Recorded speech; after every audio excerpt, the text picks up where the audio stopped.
Public account কমিটির study tour বহরমপুরে একটি বেসরকারি হোটেলে পিএসসি আলোচনার জন্য পুরো দল হাজির হয়েছে। আজ সাংবাদিক বৈঠক করলেন পিএসসি চেয়ারম্যান অধীর রঞ্জন চৌধুরী। তিনি বলেন, মোটামুটি 10টি বিষয় নিয়ে আলোচনা হবে। পরিশ্রুত পানীয় জল নিয়ে আলোচনা করা হবে। এছাড়াও আর্সেনিকের প্রভাব অনেক বেশি মুর্শিদাবাদে, সেই নিয়েও কথাবার্তা হবে। পানীয় জলের কোথাও সমস্যা আছে কিনা তাও খতিয়ে দেখতে হবে। সারা ভারতবর্ষে অর্থ খরচ করে বিভিন্ন জায়গায় স্কুটিনি করে একটি দল, সেই দলকে এই কাজে দায়িত্ব দেওয়া হবে। পিএসসি চেয়ারম্যান বিরোধী দল থেকে নির্বাচন করা। সারা ভারতবর্ষে অর্থ খরচ করে শুরু থেকে সমস্ত রকমের স্কুটিনি করে থাকে দল। ভারতবর্ষের বড় বড় শহরে বিভিন্ন জায়গায় আলোচনা হয়, কিন্তু মুর্শিদাবাদে আলোচনা এরা স্থগিত। স্বাধীন ভারতে ইন্দিরা গান্ধীর কথা মতোই পিএসসি চেয়ারম্যান বিরোধী দল থেকে নির্বাচন করা হয়, কারণ তিনি মনে করেন ক্ষমতায় থাকা সরকার কি কাজ করছে সেটি বিরোধী দলের সদস্য হলে আরো ভালোভাবে বোঝা যাবে। আর কি বললেন দেখাবো আপনাদের। আপনারা জানেন যে ভারতবর্ষে যে সংসদীয় ব্যবস্থা, সে সংসদীয় ব্যবস্থায় পিএসসি অর্থাৎ পাবলিক অ্যাকাউন্ট কমিটি, তাকে বলা হয় যে মাদার অফ অল কমিটিস। কারণ এই পিএসসি সেই কমিটি যারা সারা ভারতবর্ষের সরকারের রোজগার, তার খরচ ঠিক মতন হচ্ছে কি না, যে সমস্ত কারণে খরচ চাওয়া হচ্ছে সেখানে টাকার সদ্ব্যবহার হচ্ছে কি না, সমস্ত বিষয়টা নিয়ে তারা স্ক্রুটিনি করে, এক্সামিন করে। এবং আরও বড় কথা যে তাদের এই পরীক্ষায় সাহায্য করে ভারতবর্ষের কন্ট্রোলার অ্যান্ড অডিটর জেনারেল নেতৃত্বে দপ্তর। অর্থাৎ ভারতবর্ষের কন্ট্রোলার অ্যান্ড অডিটর জেনারেল যারা হিসাব পরীক্ষক, তাদের সারা ভারতবর্ষের সমস্ত খরচ সরকারের কাছে ভারতবর্ষের এক্সচেকার, অর্থভাণ্ডার, ভারতবর্ষের আর্থিক কী অবস্থা, ভারতবর্ষের মানুষ সরকারকে কত টাকা ট্যাক্স দিচ্ছে, ডাইরেক্ট ট্যাক্স, ইনডাইরেক্ট ট্যাক্স, সেগুলো কিভাবে সরকার খরচ করছে, সেই খরচ কোথায় কিভাবে হচ্ছে, নিয়ম মেনে খরচ হচ্ছে কিনা, কোথাও কোনো ত্রুটি হচ্ছে কিনা, সমস্ত কিছু দেখভাল করার দায়িত্ব হয়েছে পরে ভারতবর্ষের পিএসসির উপরে। তো স্বাভাবিকভাবেই পিএসসি কমিটিকে সংসদীয় ব্যবস্থায় অত্যন্ত গুরুত্ব দেওয়া হয়। আজ থেকে 100 বছর আগে 1921 সালে তৈরি হয়েছিল পিএসসি, পাবলিক অ্যাকাউন্টস কমিটি। আজ কিন্তু আমরা মুর্শিদাবাদে যখন এসেছি তখন পাবলিক অ্যাকাউন্টস কমিটির 100 বছর পূর্ণ হওয়ার বছরে এসেছি। অর্থাৎ পাবলিক অ্যাকাউন্টস কমিটির 100 বছর যখন পদার্পণ করেছে, তখন প্রথম যে পাবলিক অ্যাকাউন্টস কমিটির যে ট্যুরটা হচ্ছে সেইটা হচ্ছে পশ্চিমবঙ্গে, এবং তারপর আমরা আমাদের জেলায় নিয়ে এসেছি। ব্রিটিশ আমলে যে পাবলিক অ্যাকাউন্টস কমিটি ছিল, তার চেয়ারম্যান হতো যারা ব্রিটিশ সরকার, অর্থাৎ সেদিনের যে ঔপনিবেশিক সরকার, তাদের এক্সিকিউটিভ কাউন্সিলের তরফ থেকে সেখানটাই একজনকে ফিনান্স দেখার, আর্থিক ব্যাপার দেখার দায়িত্ব দেওয়া হতো। তারপর ব্রিটিশদের আমলেই এই ফিনান্স মেম্বার, যারা ব্রিটিশ সরকারের লোক ছিল, সেই ফিনান্স মেম্বার কিন্তু পিএসসির চেয়ারম্যান হতো। 47 সালের যখন আমরা স্বাধীন হলাম, তখন থেকে 1950 সাল অর্থাৎ ভারতবর্ষের রিপাবলিক, প্রজাতন্ত্র, সংবিধান ঘোষণা পর্যন্ত ভারতবর্ষের ফিনান্স মিনিস্টার পিএসসির চেয়ারম্যান হতো। ভারতবর্ষের সংবিধান তৈরির পর ভারতবর্ষের পিএসসির চেয়ারম্যান নিযুক্ত করা হলো নন অফিসিয়াল, অর্থাৎ যারা সরকারের মন্ত্রী না, সরকারের অর্থমন্ত্রীকে বাদ রেখে অন্য কাউকে পিএসসির চেয়ারম্যান করা হতো। আলোচনা হবে না, আমাদের কলকাতাতে কিছু বিষয় নিয়ে আলোচনা হবে, যেমন আমরা এখানটায় নমামি গঙ্গাকে নিয়ে আলোচনা করব। গঙ্গা পরিশোধনের জন্য, গঙ্গাকে শুদ্ধ করে গঙ্গাকে দূষণমুক্ত করার জন্যে 20,000 কোটি টাকা শুধু নমামি গঙ্গেতে সরকার ব্যয় করবে, ধার্য করেছে। তার অবস্থাটা কি? সেখানটায় কোথায় কোথায় আমাদের প্রশ্ন আছে, কোথায় কোথায় আমরা জানতে চাই, এই সমস্ত বিষয়গুলো নিয়ে অন্তত 10টা বিষয় নিয়ে পিএসসি পশ্চিমবঙ্গে আলোচনা করতে এসেছে। তার মধ্যে মুর্শিদাবাদে আমরা নিয়ে এসেছি মূলত পাট, ড্রিঙ্কিং ওয়াটার, এখানকার নমামি গঙ্গে, এইসব বিষয়গুলোকে আমরা রাখবো বলে সিদ্ধান্ত নিয়েছি। নিয়মে আসা উচিত আর কি। জেসিআই পাটের যেহেতু চেয়ারম্যান, এসিআই চেয়ারম্যান, এগুলো আসে তারা। এখন আমরা যে চেয়ারম্যান না আসলেও হঠাৎ করে চেয়ারম্যানের তো সব ব্যাপারে অভিজ্ঞতা না হয়ে যেতে পারে দুদিনে, সে তার অল্টারনেটিভ কাউকে পাঠাতে পারে। মূলত আমাদের মিনিস্ট্রি অফ টেক্সটাইলের অফিসার যারা, তারা তো এখানে মজুদ আছে। কলকাতাতে ধরুন সংখ্যা বেশি ছিল, গ্রামীণ শহর, তাদের অনেক এনগেজমেন্ট থাকে। কালকে 2-3 জন এমপি অংশগ্রহণ করার পর তারা সেখান থেকে লিভ করে, আবার তারা আসবে। আমাদের এখানটায় কালকে আমরা 5 জন এসেছি, আবার আজকে আসবে, আবার কালকে আসবে। আমাদের এরকম চলে প্রতিদিন। হয়তো যারা এমপি তারা প্রতিদিন হয়তো তাদের নানা রকম এনগেজমেন্ট থাকে। সবাই তো আমার মতন এদেশের এমপি না যে কোনো কাজ না খালি বড় করে বসে থাকা, তাদের অনেক কাজকর্ম থাকে। তারা সেখানটাও করবে, আবার আমাদের সঙ্গেও করবে। টেক্সটাইল আছে,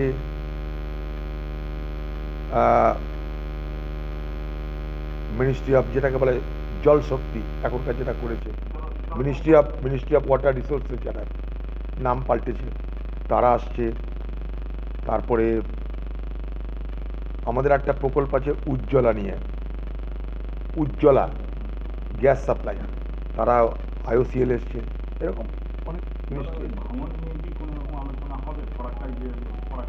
যখন যখন জলশক্তি দপ্তরের লোক থাকবে তখন নিশ্চয়ই বিষয়গুলো উঠবে। জলশক্তি দপ্তর যখন থাকবে তখন বিষয়গুলো নিশ্চয়ই উঠবে। তবে ভাঙন শুধু তো কেন্দ্রের না, ভাঙন তো রাজ্যেরও। রাজ্যের যারা অফিসার তাদেরকেও বিষয়টা নিশ্চয়ই হাইলাইট করার চেষ্টা করা হবে। তৃণমূলের কালকে কমিটিতে তৃণমূলের একটা এমপি সুখেন্দ্রবাবু, সে কালকে ছিল। হ্যাঁ, সে কালকে ছিল কলকাতায়, এখানে সে আসেনি।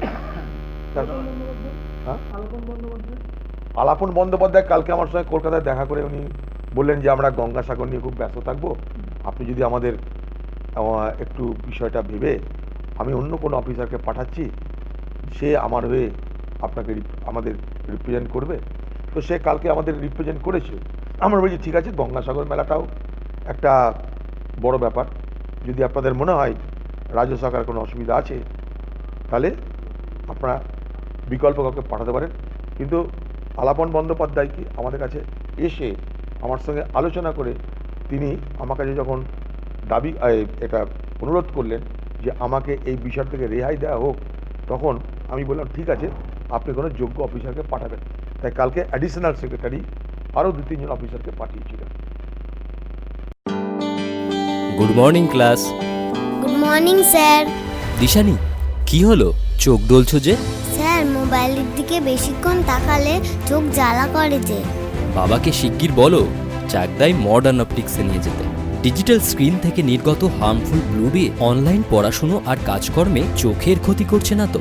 সেফ থাকুন, ব্লু রে ফিল্টার লেন্সযুক্ত চশমা ব্যবহার করুন। আজই যোগাযোগ করুন চাকদহ মডার্ন অপটিক্স। আপনি কোথায় ইনভেস্ট করবেন, কেন করবেন, বুঝতে পারছেন না তো? সঠিক গাইডলাইন পেতে আজই আসুন নদিয়ার চাকদাতে নিবেদিতা প্রাইভেট লিমিটেডে। Nivedita private limited, marketing and distribution service. ঠিকানা কেসি দত্ত রোড, উত্তর ঘোষপাড়া, চাকদা, নদিয়া। দেরি না করে আজই আসুন নিবেদিতা প্রাইভেট লিমিটেডে আর পেয়ে যান আপনার সব সমস্যার সমাধান। আপনার একটি সিদ্ধান্ত আপনার এবং আপনার পরিবারের ভবিষ্যৎকে পাল্টিয়ে দিতে পারে। হ্যাঁ, রবীন্দ্র সদনে একদিন ইন্টারাকশন হবে, এখানে হবে। হ্যাঁ, তাদেরকে ডাকবো আমরা। হ্যাঁ, যারা সেলফ হেল্প গ্রুপ টুপ করে তাদেরকে ডাকছি আমরা। তাদের অভিজ্ঞতা, তাদের সমস্যা কি, তাদের আর কী সুবিধা দেওয়া যায়। আমরা ইন্টারাক্টিভ সেশন করাচ্ছি, মানে টেক্সটাইল মিনিস্ট্রিকেও রাখছি সঙ্গে, জানো তোমরা, জুট পাটকলের মালিকদেরকেও রাখছি, তোমরাও জানো, সবাইকে মিলে ভাবতে হবে। এইরকম স্বাধীন ভারতবর্ষে তার যাত্রা শুরু করলো, তখন থেকে পিএসসির চেয়ারম্যান হতো সরকারি দলের লোকেরা। ইন্দিরা গান্ধী 1967 সালে বললেন যে না, আমি সরকার চালাবো, আমার সরকার কি করে চলছে, আমার সরকারের অর্থ কিভাবে খরচ হচ্ছে সেটা দেখভাল করুক আমার বিপক্ষ দলের লোকরা, তাহলে গণতন্ত্র আরও মজবুত হবে। 67 সালের পর থেকে তাই পিএসসির যে চেয়ারম্যান তারা হতে আরম্ভ করলো বিপক্ষ দলের লোক থেকে, বিপক্ষ দলের সদস্য থেকে। এইভাবেই শুরু হলো পিএসসির 100 বছরের এই যাত্রা। পিএসসির চেয়ারম্যান হিসেবে বহু বড় বড় মানুষ দায়িত্ব পালন করেছেন, পিভি নরসিংহ রাও থেকে অটল বিহারী বাজপেয়ী, বহুত বড় বড় মানুষ। এবার ঘটনাচক্রে আমি এখনকার পিএসসির চেয়ারম্যান। তো আমি পিএসসিকে বলেছিলাম আমাদের সদস্যদেরকে এবং অফিসিয়ালদেরকে যে শুধু পিএসসি বড় বড় মেট্রোপলিটন সিটিতে, সাধারণত পিএসসির মিটিং হয় বড় বড় সিটিতে, সেখানটায় আমরা যাই, অফিসারদের ডাকি, এগুলো স্টাডি ট্যুর বলে আমাদের। আমাদের দু ধরনের ব্যবস্থা আছে, একটা সরাসরি দিল্লিতে আমরা সরকারকে এক্সামিন করি, সেটা ফর্মাল ওয়েতে, আবার একটা ইনফর্মাল ওয়েতে আমরা একটা ডিসকাশন করার জন্য স্টাডি ট্যুর করি, যে দেখি ভারতবর্ষের অন্যান্য এলাকায় সেখানকার বিষয়গুলো নিয়েও আমরা একটা নিজেরা জানার চেষ্টা করি যে আরও আমরা কিভাবে দেশকে চালাতে, ভারতবর্ষের আর্থিক ব্যবস্থাকে আরও ভালোভাবে পরিচালনা করতে আমরা সহযোগিতা করতে পারি। আমাদের কিন্তু এটা আমরা সরকারের সঙ্গে সংঘর্ষের জন্য নয়, আমরা সরকারকে বিভিন্ন বিষয়ে আমাদের রেকমেন্ডেশন দিই, আমাদের মতামত দিই, যাতে ভারতবর্ষের আর্থিক যে পরিকাঠামো সেখানটাই আমাদের একটা বড় যোগদান থাকে। এরকম ভারতবর্ষে আরও কমিটি আছে, কিন্তু সবথেকে বড় কমিটি বলা হয় পিএসসি কমিটিকে। তো এইবার আমরা পশ্চিমবঙ্গে এসেছি মূলত 10টা বিষয়কে সামনে রেখে কেন্দ্র এবং রাজ্য উভয় সরকারের কাছে আমাদের বিভিন্ন জিজ্ঞাসা আছে। যেমন গতকাল আমরা করেছিলাম ক্রপ ইন্স্যুরেন্সের উপরে।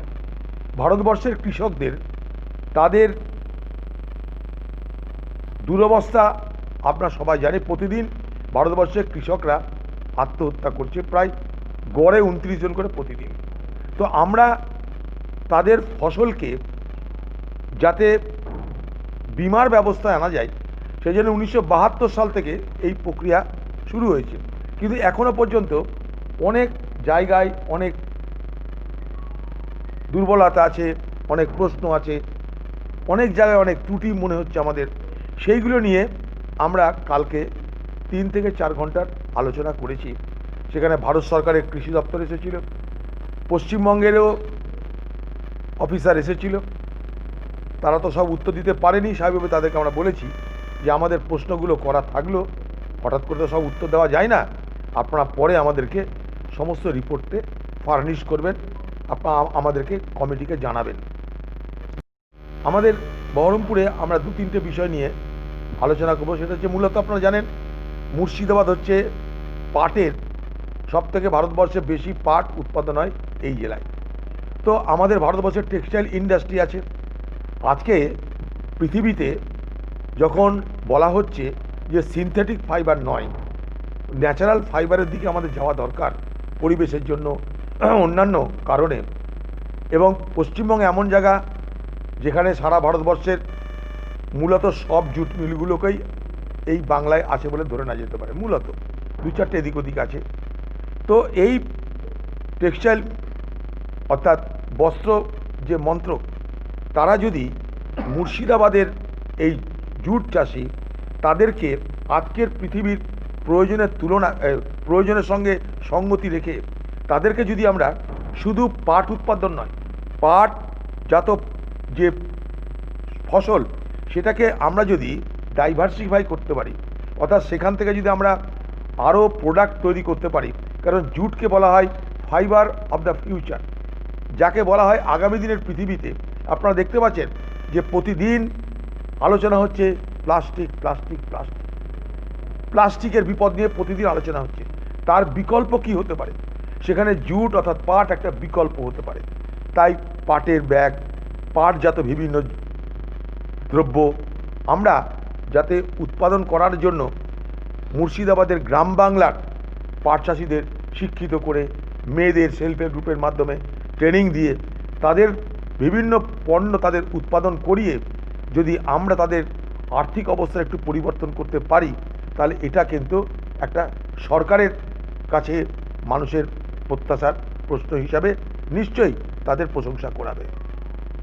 তাই আমরা মিনিস্ট্রি অফ টেক্সটাইলকে ডেকে নিয়ে এসেছি এই কারণে যে এখানটায় শুধুমাত্র পাট আর পাটের মিল আর কিছু বস্তা তৈরি, এছাড়া পশ্চিমবঙ্গে পাটজাত শিল্পের আর কোনো প্রসার বিকাশ ঘটেনি।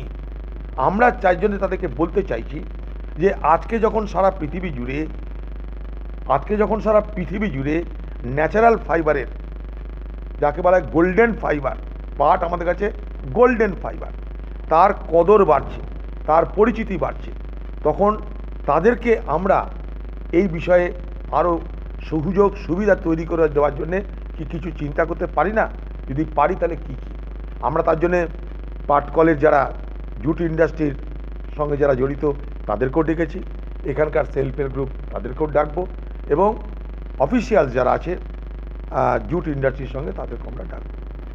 এছাড়া আমরা রুরাল ড্রিঙ্কিং ওয়াটার অর্থাৎ গ্রামীণ এলাকায় পানীয় জল সরবরাহের ব্যাপারটা আমরা আলোচনা করতে চাই কেন্দ্র, রাজ্য, তাদের সকলের সঙ্গে। কারণ মুর্শিদাবাদ এবং পশ্চিমবঙ্গে পানীয় জলে যেভাবে আর্সেনিকের প্রভাব বাড়ছে, সেটা আজ থেকে নয়, এটা একটা ভয়ঙ্কর মাত্রা নিয়েছে। আমরা জানতে চাইব কোথায় কি সমস্যা হচ্ছে। দল নয়, রং নয়, 24 ঘন্টা নতুন বাংলা নিউজ মানুষের পাশে। হ্যাঁ, নতুন বাংলা নিউজের সমস্ত খবর আপডেট পেতে নতুন বাংলা নিউজের ফেসবুক পেজটিকে লাইক ও ফলো করুন। আপনার বাড়ি আপনার পছন্দের, তাই সেই বাড়িকে সাজান একেবারে নিজের মতো করে। সোফা কাম বেড বা স্টিল আলমারি, শোকেস, ডাইনিং টেবিল বা অত্যাধুনিক খাট, যা দিয়েই সাজাতে চান না কেন নিজের বাড়ি, আসতে হবে চাকদার জয়গুরু উড অ্যান্ড স্টিল ফার্নিচার। কাঠ এবং স্টিলের ফার্নিচারে এবার সেজে উঠবে আপনার স্বপ্নের বাড়ি। Joyguru wood and steel furniture, Lalpur, Bosepara, Chakdaha, Nadia. Retail and wholesale Joyguru wood and steel ফার্নিচারে। নিজের বাড়িকে একেবারে অন্যরকম ভাবে সাজাতে চান? আপনিও কি চান আপনার বাড়ি হয়ে উঠুক একেবারে অন্যরকম? এখানে নামি দামি ব্র্যান্ডেড প্লাই, কাঁচ, অ্যালুমিনিয়াম, স্টিল এবং ঘর সাজানোর সামগ্রী পাইকারি ও খুচরো বিক্রি করা হয়। Authorized dealer Chakdah ply centre. আজই আসুন আর আপনার বাড়িকে সাজিয়ে তুলুন একদম মনের মতো। চাকদা প্লাই সেন্টারের সঙ্গে 9732856236 চাকদা প্লাই সেন্টার।